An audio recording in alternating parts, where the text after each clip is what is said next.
क्योंकि वह पवित्र लोगों के लिए परमेश्वर की इच्छा के अनुसार विनती करता है। पवित्र आत्मा का रोल क्या है? मान लो परमेश्वर के दिल में है, मैं इसको सामर्थ्य देना चाहता हूं, मैं अपनी बेटी को बढ़ाना चाहता हूं, मैं इसको बच्चे के साथ ब्लेस करना चाहता हूं, मैं अपने बेटे को फाइनेंशियली ब्लेस करना चाहता हूं। तो वो क्या करता है परमेश्वर?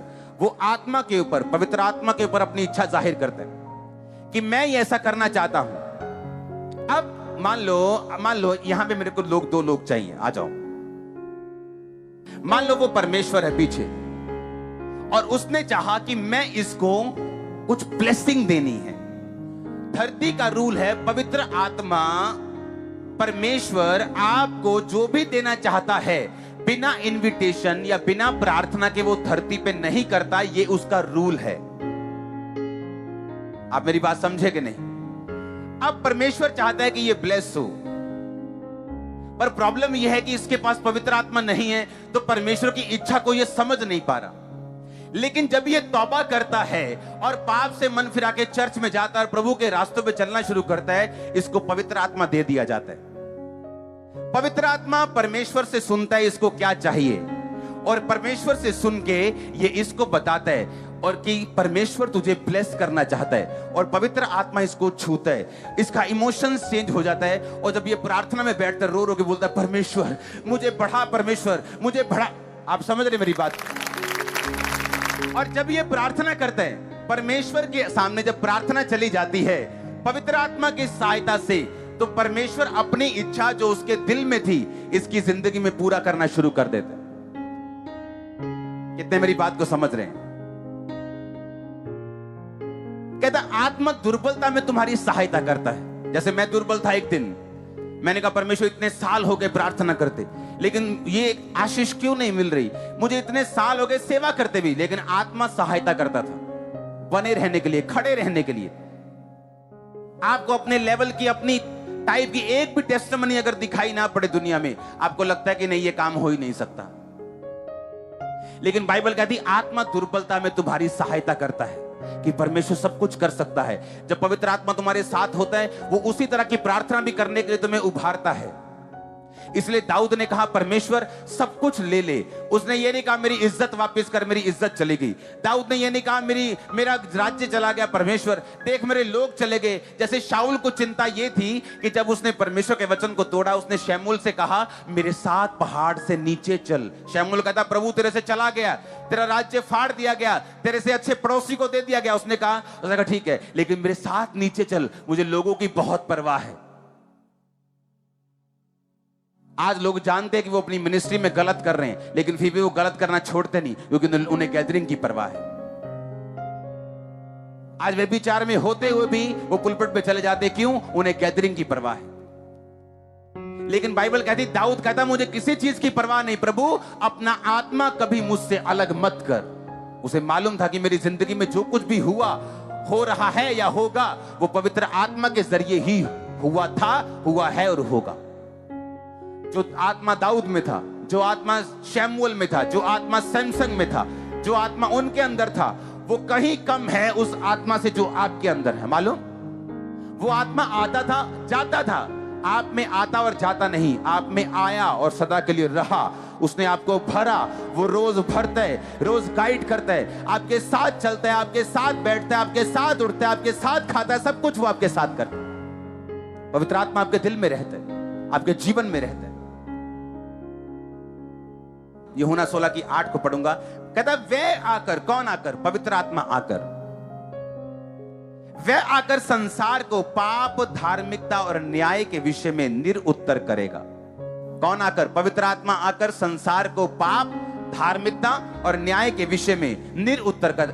कि पवित्र आत्मा जब आएगा तुम्हारे जीवन में होगा, लोगों के मुंह पे टेप लगा देगा। वो पता है कि नहीं? वो पाप के विषय में निरुत्तर करेगा। जो लोगों को आम बातें लगती हैं, आप समझाते हैं कि नहीं ये गलत है। उन्हें काम में चोरी करना आम लगता है, उन्हें हेरा फेरी करना आम लगता है, उन्हें तेल चोरी करना आम लगता है, लेकिन हमें मालूम है ये गलत है। बाइबल कहती है वो पाप के विषय में, धार्मिकता विषय में, न्याय के विषय में लोगों को निरुत्तर करेगा। लोग बोलते थे चर्च में हीलिंग करते हैं, जाओ तो हॉस्पिटल। अब बताओ, अब तो हॉस्पिटल भी हो गया, अब बताओ कहां जाना है? वो निरुत्तर करेगा। बाइबल कहती करता है कि नहीं करता निरुत्तर? ये तभी होगा जब पवित्र आत्मा आप में बसेगा। जब पवित्र आत्मा आपके अंदर होगा, वो आपके जरिए से परमेश्वर की इच्छा को संसार पर भी जाहिर करेगा। आप प्रभु के लिए इस्तेमाल भी होंगे। आप परमेश्वर के लिए अपने आप को काम करता हुआ भी देखेंगे जब पवित्र आत्मा आप में बसेगा। तो पवित्र आत्मा का पहला काम है आपको मजबूत करना। मान लो एक बिल्डिंग में मैं अपना ऑफिस खोलना चाहता हूं, तो वो बिल्डिंग मैं कमजोर चुनूंगा कि एक मजबूत चुनूंगा? मैं मजबूत चुनूंगा। मेरे महंगे कंप्यूटर वहां हैं, मेरे कैमरास वहां हैं, मेरा खुद का ऑफिस वहां है, तो मैं कमजोर बिल्डिंग क्यों चुनूंगा? तो मैं पहले बिल्डिंग अच्छी बनाऊंगा, उसके बाद मैं अपना काम वहां पे करूंगा। पवित्र आत्मा क्या चाहता है कि वो अपनी प्रेजेंस से, अपनी हुजूरी से आपको स्ट्रॉन्ग करे, आपके फाइनेंस को स्ट्रॉन्ग करे, आपकी लाइफ को स्ट्रॉन्ग करे। अगर सोना चांदी पैसा बुरा है तो परमेश्वर ने सोना बनाया ही क्यों? फिर पैसा ना अच्छा है, पैसा ना बुरा है, ये इस्तेमाल करने वाले के हाथ में है। मेरे हाथ में मैं 10 लोगों को ऑटो लेके दे रहा हूं, उनको ब्लेस कर रहा हूं। चोर के हाथ में वो चोरी करने के लिए कुछ कर रहा है, अच्छे व्यक्ति के हाथ में वो अच्छा काम कर रहा है। पैसा ना अच्छा है ना बुरा, जिस जैसे व्यक्ति के हाथ में है वो वैसा ही काम करता है। परमेश्वर ने सारी ब्लेसिंग हमारे लिए बनाई है। और पवित्र आत्मा का काम क्या है? पहले वो ये चाहता है कि जिस बिल्डिंग से खुदावंद की महिमा होनी है, उस बिल्डिंग के पिलर्स मजबूत हों, वो बिल्डिंग की नींव मजबूत हो, वो बिल्डिंग सुंदर हो, वो बिल्डिंग रहने लायक हो। जो आप लोग हैं वो कौन है? बोलो मैं हूं। फिर से बोलो वो कौन है? बाइबल कहती है क्या तुम नहीं जानते पवित्र आत्मा तुम में बसता है और तुम पवित्र आत्मा के चर्च हो, तुम पवित्र आत्मा की हैकल हो, तुम पवित्र आत्मा के घर हो? तुम नहीं पता? तुम्हें नहीं पता? क्या तुम नहीं जानते कि पवित्र आत्मा तुम में बसता है? जो कोई तुम्हें नाश करेगा परमेश्वर उसे नाश करेगा। जो कोई परमेश्वर की बिल्डिंग को नाश करेगा परमेश्वर उसका नाश करेगा। इसीलिए आपको अपने विरोधियों को जवाब देने की जरूरत नहीं। आप टॉप पे रहेंगे, हमेशा जीतते हुए रहेंगे। बाइबल कहती है जिसमें परमेश्वर का आत्मा ही नहीं है वो उसका जन ही नहीं है। अगर यहां 2 कैमरामैन खड़े हैं और एक में आत्मा है और एक में नहीं, और जो जिसमें नहीं है वो ऊपर जाके बोलेगा प्रभु मैंने 50 साल तेरी सेवा की है कैमरा से, परमेश्वर बोलेगा मैं तेरे को जानता ही नहीं हूं। क्योंकि जितनी सेवा आत्मा के द्वारा ना की जाए परमेश्वर उन्हें ग्रहण नहीं करता। जितनी सेवकाई पवित्र आत्मा के जरिए की जाए उनको परमेश्वर जानता, समझता और ग्रहण भी करता है। हालेलुया।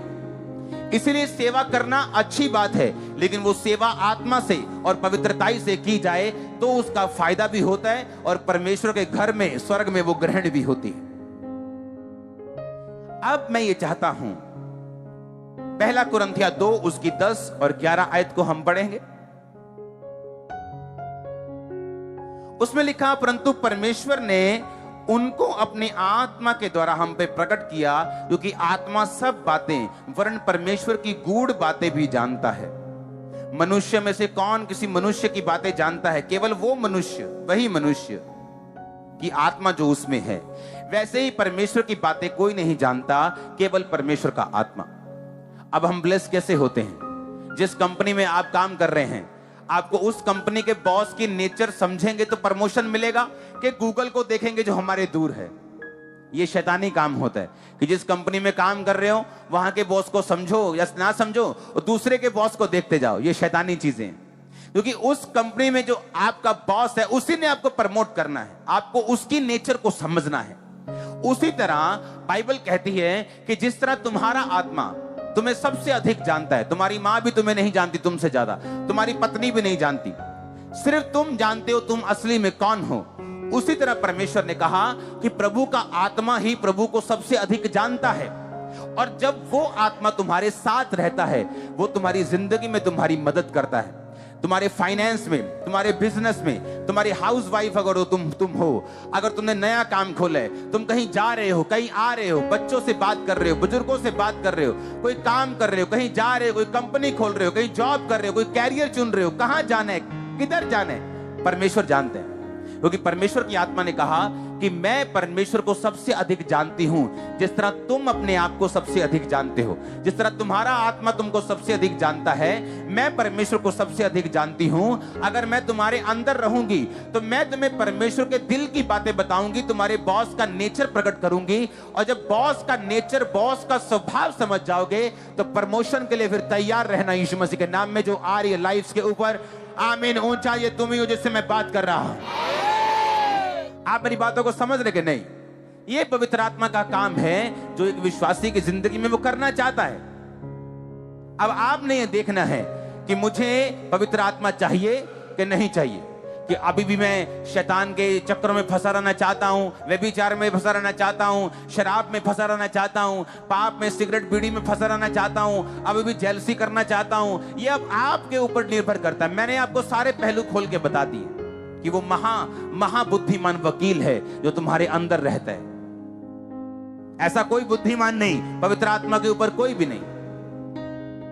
अगर तुमने घर बनाना हो, एक बिल्डिंग बनानी हो, तो कितनी उसकी स्टडी होती, जमीन की स्टडी होती, मिट्टी की स्टडी होती, फिर जाके कहीं बड़ी बड़ी नींवें पड़ती। बाइबल कहती वो ऐसा आर्किटेक्ट है, वो ऐसा मिस्त्री है, वो ऐसा महा बिल्डर है जिसने धरती की नींव को पानी के ऊपर स्थिर किया। वो ऐसा परमेश्वर एडवोकेट तुम्हारे अंदर रहता है। धरती पानी के ऊपर उसने स्थिर किया। तुम्हारे घर पानी के ऊपर नहीं रह सकते। लोग भी पानी के ऊपर बिल्डिंग बनाने बोले, आसपास उसके लाखों करोड़ों रुपए के पत्थर डालते, फिर पत्थर के ऊपर सिस्टम बनते, फिर पाइलिंग होती, फिर जाके बिल्डिंग खड़ी होती। बोलते हैं हमने समुद्र के ऊपर कुछ बनाया। परमेश्वर कहता है ये 4 इंच की बिल्डिंग है, मैंने पूरी पृथ्वी को समुद्र के ऊपर बनाया, पूरी पृथ्वी को समुद्र। और देखो परमेश्वर ने कहा मैंने समुद्र की सीमाओं को, मैंने समुद्र की सीमाओं को बांध दिया। समुद्र की सीमा को बांधने के लिए रेत का यूज किया। आप रेत का यूज नहीं करते हो, करते हो क्या? हम बोलते हैं कि घर बनाना है ना तो अच्छी जमीन पे बनाओ, लेकिन परमेश्वर ने सारे काम ऐसे किए हैं कि वो चैलेंजिंग है। उसने रेत की सीमा बांधी है। समुद्र के पास क्या होती है? रेत होती है। उसने रेत से समुद्र की सीमा को बांधा है। समुद्र को आज्ञा दी है कि तुम यहां से बाहर नहीं आओ। जब तक वो स्पेशल आज्ञा नहीं देता, सुनामी नहीं आती, जब तक बाढ़ नहीं आती। वो ऐसा परमेश्वर, वो महाबुद्धिमान परमेश्वर, सबसे ताकतवर परमेश्वर, उसने कहा मेरा आत्मा जो वकील है, जो एडवोकेट है, जो कंफर्टर है, वो तुम्हारे अंदर रहता है। तुम्हारे अंदर गुड न्यूज रिसीव करो, तुम्हारे अंदर वो रहता है। तुम जिस मर्जी काम में हो, आज छोटे हो बड़े हो कोई मायने नहीं करता, वो तुम्हें बड़ा कर देगा अगर तुम उसकी सुनोगे तो, अपने संबंध उसके साथ बना के रखोगे तो। इसलिए यूसुफ ने पाप नहीं किया। उसे मालूम था पाप करूंगा कंफर्टर चला जाएगा, पाप करूंगा पवित्र आत्मा चला जाएगा। उसके आने की आवाज आती है, जाने की नहीं आती।